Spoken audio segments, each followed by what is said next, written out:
আসসালামু আলাইকুম। এই টিউটোরিয়ালে আমরা দেখব হচ্ছে জাভাস্ক্রিপ্টের আর্গুমেন্ট অ্যান্ড প্যারামিটারস। একটা ফাংশনে কীভাবে আর্গুমেন্ট এবং প্যারামিটারস আমরা ইউজ করব, ওটাই আমরা আজকে দেখব। এবং আজকে থেকে আমরা ট্রাই করব হচ্ছে কোড এডিটরে কাজ করার জন্য, মানে যেটা আইডিই বলে। সো আমি সাবলাইন টেক্সটে কাজ করব। আমার সাবলাইন টেক্সটটা আমি পার্সোনালি সাবলাইন টেক্সটে কাজ করি। সো সেই জন্য আমি সাবলাইন টেক্সটে কাজ করব। আপনারা আপনাদের যেটা আইডি যেটা আছে বা কোড এডিটর যেটা আছে আপনারা ওইটাতেই কাজ করতে পারেন। সো আমি এখানে একটা ফোল্ডার বানাইলাম, সেটা হচ্ছে জাভাস্ক্রিপ্ট নামে। ওখানে একটা index.html বানালাম, আর একটা script.js বানালাম, আর একটা style.css বানালাম যদি কোনো CSS অ্যাড করা লাগে পরবর্তীতে, ঠিক আছে। সো আমি ফার্স্টে যেটা করব সেটা হচ্ছে আমি এই যে জাভাস্ক্রিপ্ট যেটা ফাইল আছে, ঠিক আছে, জাভাস্ক্রিপ্ট এখানে একটা ফোল্ডার আছে,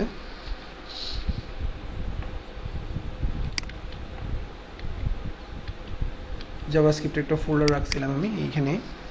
সো ওইটাই আমি ওপেন করব অ্যান্ড আমি এইদিকে HTML এর যেটা বেসিক মার্কআপ আছে ওইটা নিয়ে আসলাম, ঠিক আছে। এখন আমি এখানে একটা ডেসক্রিপশন এড করি যে জ্যাস আর্গুমেন্টস অ্যান্ড প্যারামিটারস, ঠিক আছে। এখন জাস্ট আমরা আমাদের কাজ শুরু করব, ঠিক আছে। সো জাভাস্ক্রিপ্ট একটা যদি আপনি HTML ফাইলে জাভাস্ক্রিপ্ট যদি অ্যাড করতে চান বা ইউজ করতে চান, সেক্ষেত্রে আপনাদের যেভাবে ইউজ করতে হবে সেটা হচ্ছে ফার্স্ট অফ অল আপনি চাইলে জাভাস্ক্রিপ্ট হ্যাডে ইউজ করতে পারবেন স্ক্রিপ্ট ট্যাগের মাধ্যমে, ঠিক আছে। এইভাবে এইখানে চাইলে আপনি জাভাস্ক্রিপ্ট ইউজ করতে পারবেন ইজিলি, ঠিক আছে। আপনি চাইলে আবার বডির আগে করে ইউজ করতে পারবেন স্ক্রিপ্ট ট্যাগের মাধ্যমে এইভাবে, ঠিক আছে। সো আমরা অলওয়েজ ইউজ করবো হচ্ছে বডি ট্যাগের আগে, বডি ট্যাগ যেখানে ক্লোজ হয়েছে সেই ইমিডিয়েটলি তার আগে করে আমরা ইউজ করব। এটাই ব্যাটার। কেন ব্যাটার সেটা একটু মানে ডেফিনেশনটা বা মানে ব্যাটারটা কেন সেটাও একটু বলে নিই।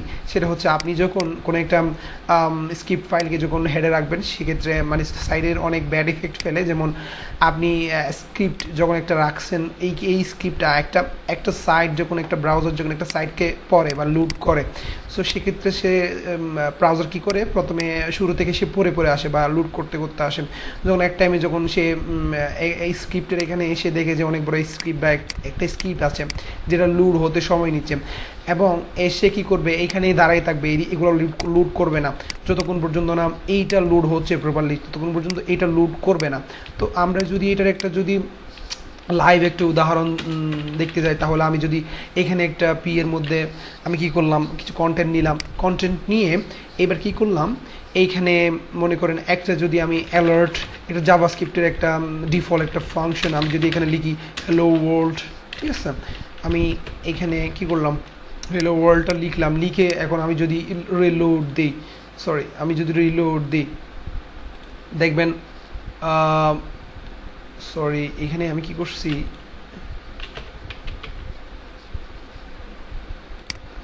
আমি আবারও একটু ওপেন করি, ঠিক আছে। এখানে যে সমস্যাটা হয়েছে সেটা হচ্ছে আমি ইউআরএলটা কেটে দিছিলাম, হ্যালো ওয়ার্ল্ড, ঠিক আছে। হ্যালো ওয়ার্ল্ডটা শু করতেছে, বাট যে সমস্যাটা হচ্ছে হ্যালো ওয়ার্ল্ডটা শু করতেছে কিন্তু ওই কন্টেন্ট, এই যে কন্টেন্টটা লুড হচ্ছে না। কারণ হচ্ছে আমি হ্যালো ওয়ার্ল্ডটা প্রপারলি এখনো লুড করতে পারি নাই। যতক্ষণ না পর্যন্ত আমি ওকেতে ক্লিক না করতেছি, ততক্ষণ পর্যন্ত সেই কন্টেন্টগুলো কী করতে পারতেছে না, লুড করতে পারতেছে না। ব্যাটার আমি এইখানে কাজ করি, এইখানে ভালো হবে, ঠিক আছে। এই যে যতক্ষণ পর্যন্ত ওকেতে ক্লিক করতেছে ততক্ষণ পর্যন্ত সে কন্টেন্টগুলো লুড করতে পারতেছে না। যেহেতু সে কন্টেন্টগুলো লুড করতে পারতেছে না, সেহেতু সাইটের যে লোডিং টাইমটা এটা বেশি নিচ্ছে, আর এটা আসলে বাজে একটা ব্যাপার। সো এই কাজটা যদি আমরা এখান থেকে কাট করে আমরা কি করি, আমরা যদি বডির নিচে করে বা বই যেখানে ক্লোজ হয়েছে তার উপরে করে রাখি, সেক্ষেত্রে আমরা দেখা যাবে যে ওই কাজটা হচ্ছে না। দেখেন আগে কন্টেন্ট কিন্তু লোড হয়ে গেছে, দেন স্ক্রিপ্ট লোড হচ্ছে, এটাই হচ্ছে সিস্টেম। সো আমি এটার জন্যই আমি আমরা কি করব সবাই বডি ট্যাগ যেখানে ক্লোজ হয়েছে তার আগে করে স্ক্রিপ্ট ট্যাগ ইউজ করবো। সো এবার কাজে ফেরা যাক। আমি কি করলাম, স্ক্রিপ্ট ট্যাগ যেটা ওইটা স্ক্রিপ্ট ট্যাগ আমি এখানে লিখলাম।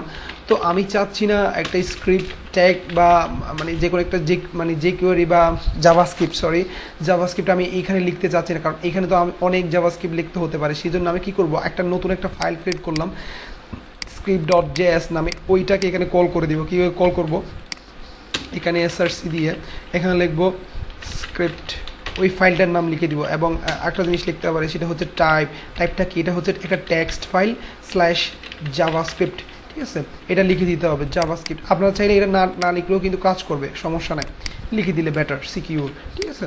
এখন যদি এইখানে যা লিখবো, যেমন এখানে যদি আমি অ্যালার্ট লিখি, হ্যালো ওয়ার্ল্ড, এটা যদি লিখি অবশ্যই কী করবে, কাজ করবে। রিলোড দিলে এই যে অ্যালার্টের মধ্যে এটা কাজ করতেছে, এই যে। এখন আমরা কি করব, এইখানে হচ্ছে আমরা ফাংশনের বা আর্গুমেন্ট প্যারামিটার কীভাবে লেখা হয় বা কীভাবে কাজ করা হয়, সো ওটা নিয়ে কাজ করব।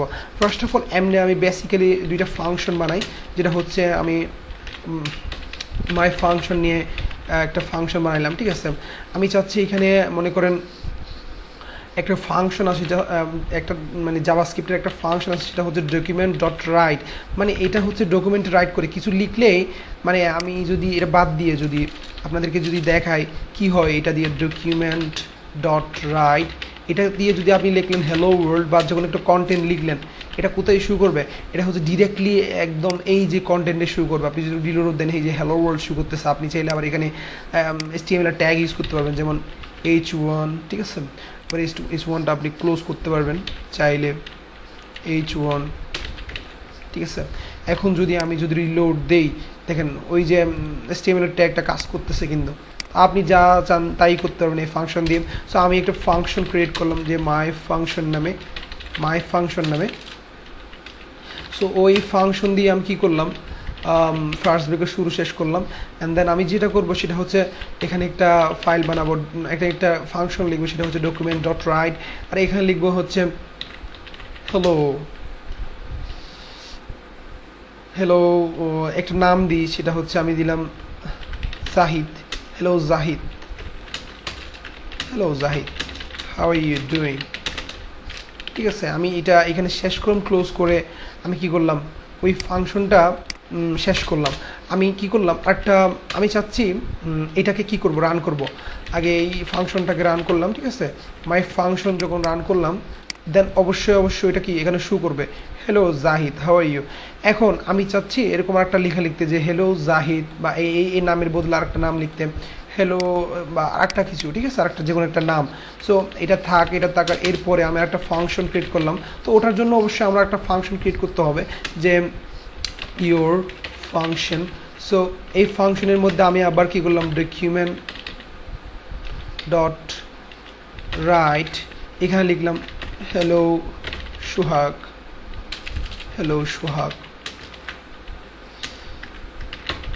How are you doing.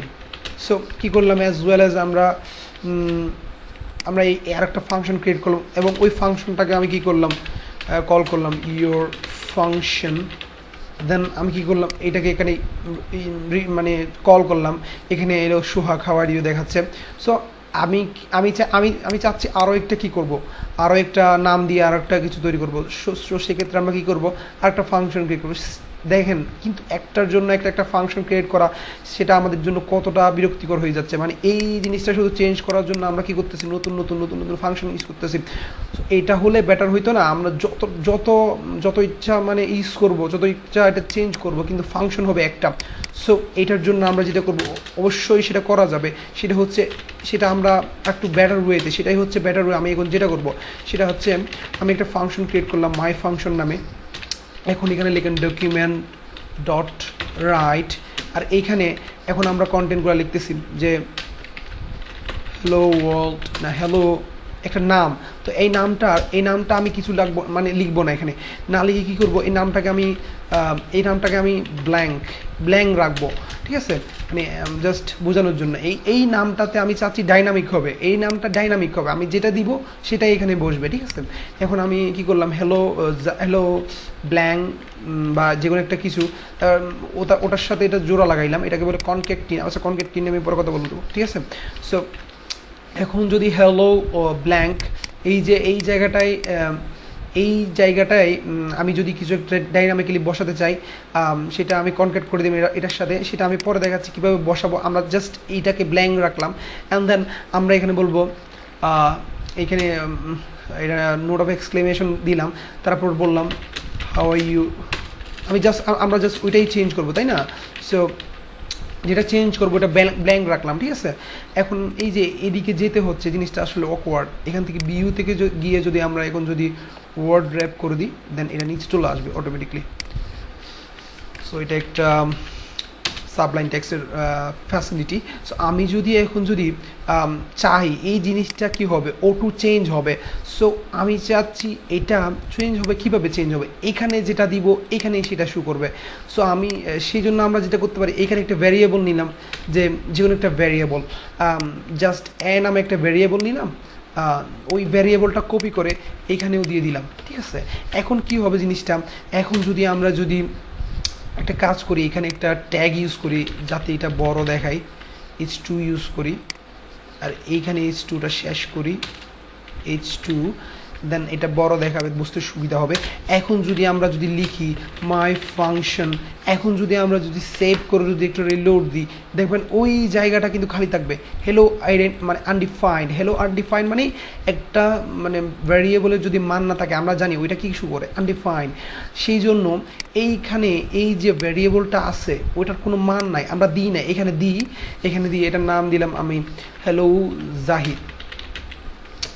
So এখন কি করবে ও এখন এই জিনিসটা এখানে বসাবে, এখানে বসে এখান থেকে সে এখানে বসাই দিবে, ঠিক আছে? এই যে এই জিনিসটাকে বলে কি আর্গুমেন্ট আর প্যারামিটারের ইউজ আর কি।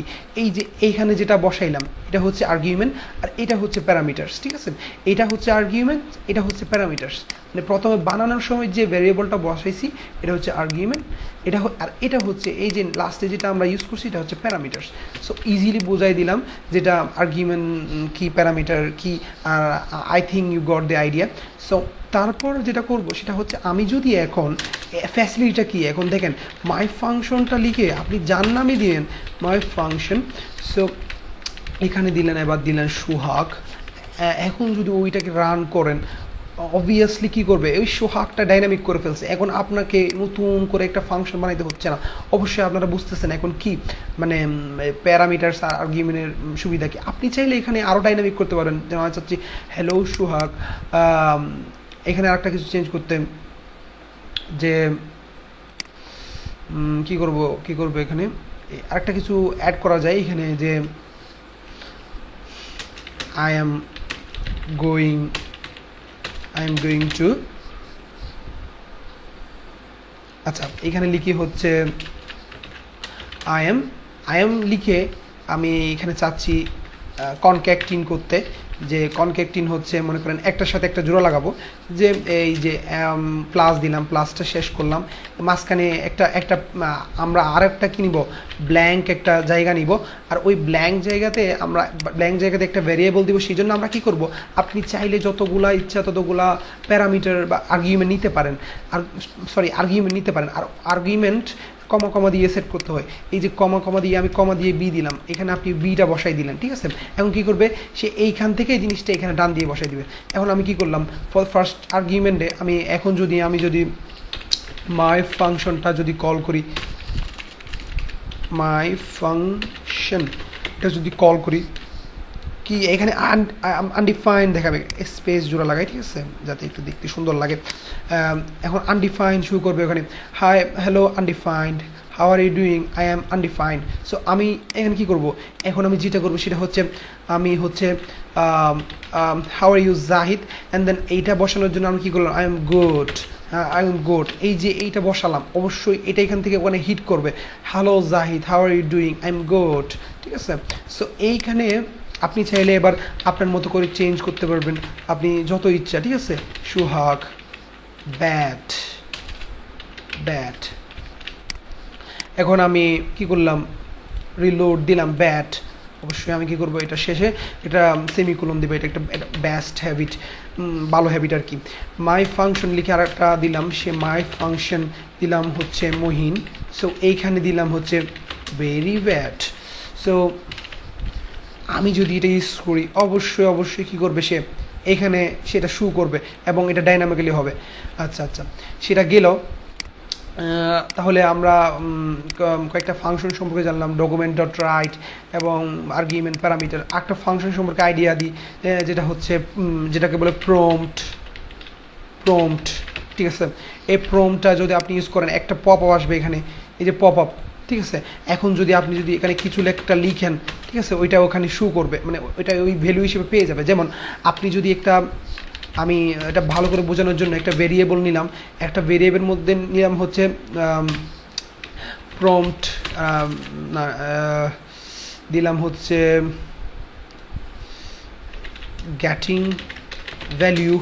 গেটিং ভ্যালুতে দিলাম হচ্ছে প্রম্পট যে ফাংশনটা আছে, ঠিক আছে।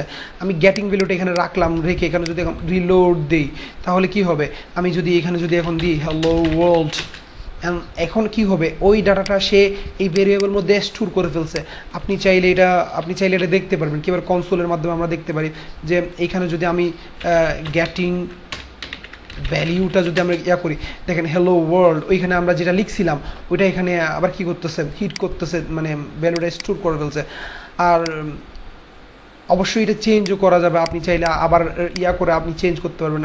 এটা চাইলে আপনি চাইলে এটা ক্যাচ করতে পারবেন যখন আপনি অ্যাডভান্সের কিছু জানবেন, ঠিক আছে। সো আশা করছি আপনাদের ভালো লাগবে, বা ভালো না লাগলে বা কোনো কিছু জানার থাকলে বা কোনো কিছু বলার থাকলে আমাকে অবশ্যই কমেন্টে জানাবেন।